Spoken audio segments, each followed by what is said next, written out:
Hello everyone, namaste.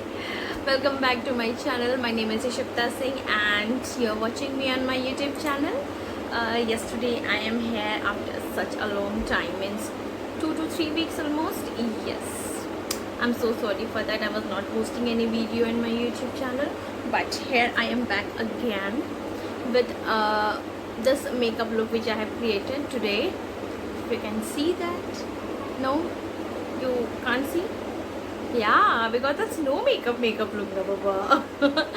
Yes, this is like you can carry this in your day-to-day life, like if whenever you're going to out whenever you're going out for the office, or if you don't want to, अगर मैं भी मन कर रहा है कुछ करने का, फिर भी मन कर रहा है कुछ करने का, then you can have this makeup look. Yes.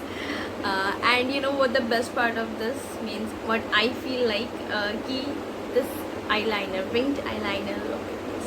I have created this winged liner without using an eyeliner. Yeah.